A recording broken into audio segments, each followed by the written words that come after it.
What's going on, ladies and gentlemen? Welcome back to the Fringe. I want to talk about the CBC. I know we haven't talked about the CBC in a while.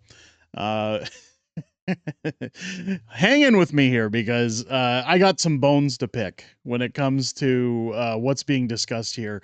If you've ever tuned in to mainstream media, even for some lulls, to watch their hypocrisy like yours truly does, you'll know about the CBC host Travis Dhanraj. Recently being let go from the CBC. Now, social media has him all over the place speaking out about what took place at the CBC and why he's not very happy. I want to get into that today because I'm not even going to beat around the bush. Let's take a look at the Clown Broadcasting Corporation now coming out essentially saying why he was let go, and they're playing damage control. But I do have an issue with this. I have an issue with the whole situation. I'm going to get into that as this video goes. But let's talk about Travis's removal or stepping down from CBC. As it says, CBC host Travis Dhanraj says he was silenced and forced to resign after raising systemic issues. So here we go, folks. Damage control. That's not what happened at all. It says the public broadcaster rejects the accusations and calls them an attack on the integrity of CBC News. Well, now all of a sudden, he's a small fringe minority, isn't he? Because he's speaking up against the government's propaganda arm. Here we go. Former CBC news host Travis Dhanraj said that he had no choice but to resign from the broadcaster after he raised systemic issues related to lack of diversity of opinion and editorial independence and was stonewalled by his employer. His lawyer says he intends to sue the public broadcaster. In an internal note to fellow CBC staff sent out Monday morning, Dhanraj says that he decided to leave the broadcaster after his questioning of some of the CBC's editorial decisions and the gap between CBC's stated values and its internal reality was met with resistance. This was not a voluntary decision, he wrote in a farewell message sent to various CBC Group email addressees from his CBC account.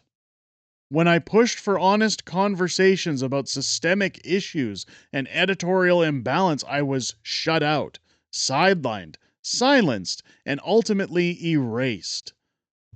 He accused his employer of tokenism, masquerading as diversity, problematic political coverage protocols, and the erosion of editorial independence. He said he had to, quote, navigate a workplace culture defined by retaliation, exclusion, and psychological harm.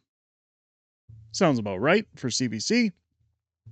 They go on here to reject the allegations that in an email statement, CBC spokesperson Carrie Kelly said the Crown Corporation categorically rejects Dhanraj's allegations that led to his departure, including the assertion in his email to staff that he had been, quote, forced to resign.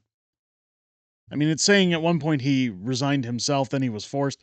I'll go with the latter. Kelly did not elaborate on Dhanraj's resignation or the reason he went on leave earlier this year, nor did she comment on his specific claims about editorial independence and newsroom culture at the CBC.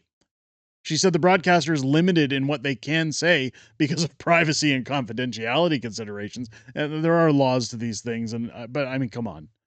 We're saddened to see this public attack on the integrity of CBC News, she said.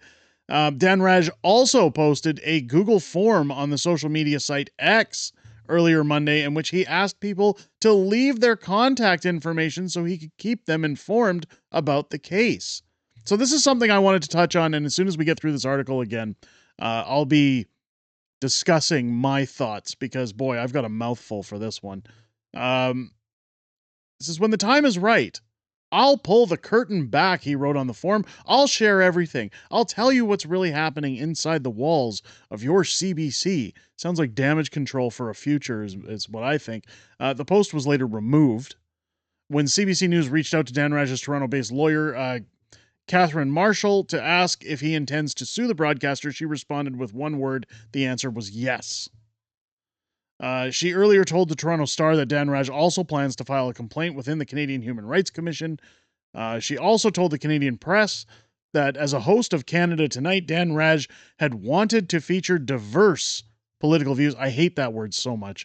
And more conservative guests, but that CBC management and senior staff objected. I was repeatedly denied access to Keys newsmakers, Dhanraj alleged in his copy of involuntary resignation letter published by the Toronto Sun. Internal booking and editorial protocols were weaponized to create structural barriers for some while empowering others, particularly a small circle of senior Ottawa-based journalists, I'm assuming those like Rosemary Barton. When I was questioned these imbalances, I was met with silence, resistance, and eventually retaliation. Now, as it goes on here, he was born in Alberta. Dhanraj was a general assignment reporter for CBC Edmonton and CBC Toronto upon leaving for positions at CP24 Global News and CTV News. So again, he's been deep in government payroll for a long time. He returned to CBC in 2021 as a senior parliamentary reporter and later hosted Marketplace and Canada Tonight. Speculation began swirling in February when Canada Tonight was replaced by Ian Hamon Singh's Tonight. CBC confirmed at the time that Dhanraj, who had abruptly stopped appearing on the air at the end of 2024, was on leave but did not provide additional details.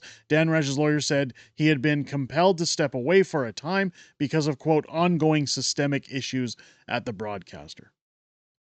It goes on to say here that the first public sign of tension surfaced a few months earlier in April when Dhanraj posted on X that he had requested an interview when the CBC president, Catherine Tate, after new funding for the public broadcaster was announced in the federal budget, but that she declined to appear. So again, you start peeling back the layers, even of your own business or your own company, your own employer. They don't want to have anything to do with it. Here's the problem I have with all of this, folks. While Dhanraj wants to play the victim card and say, oh, yeah, I had to leave, I was fired, I really wanted more diverse opinions, more compelling interviews and conservative spokespeople. You still worked for many, many years for a government broadcaster, the extended propaganda arm of the government. You obviously worked under Justin Trudeau's regime. You know, during the pandemic, during everything else, what it means to silence the public, to tell them factual stories that are indeed not as factual as you would like to believe. And while you saw all of this going on as an employee of said CBC, you had no issues staying. In fact, the only reason Dhanraj had a problem was because he wasn't getting the same interviews as his colleagues, meaning all he's worried about is his bottom line and his time on camera and credibility as a journalist. I have a major issue with this because now there are tons of people surfacing around online supporting him, saying, yes, expose the CBC, show everything they do around there. Folks, we already know how corrupt the CBC is. We already know all the negativity that they spin and how they essentially block out right-wing politics. We know that they're just a propaganda arm for the government. Pierre Poilievre has said it himself.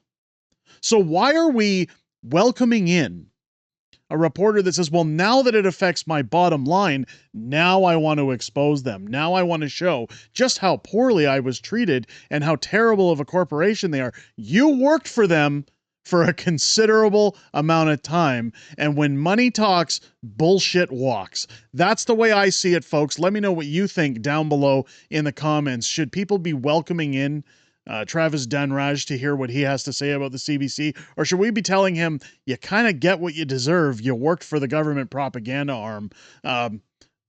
Sorry, not sorry. Persona non grata. You get nothing. You lose. Good day, sir. That's the way I see it.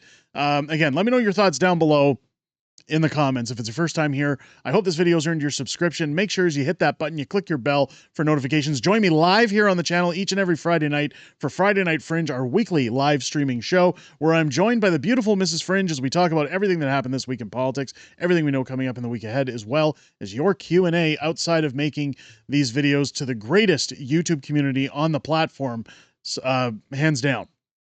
I look forward to chatting with you guys each and every Friday. I most importantly look forward to chatting with you this upcoming Friday at 6 p.m. Pacific, 8 p.m. Central here on the channel. With that said, ladies and gentlemen, I hope you enjoyed this video. I hope you have a great rest of your day.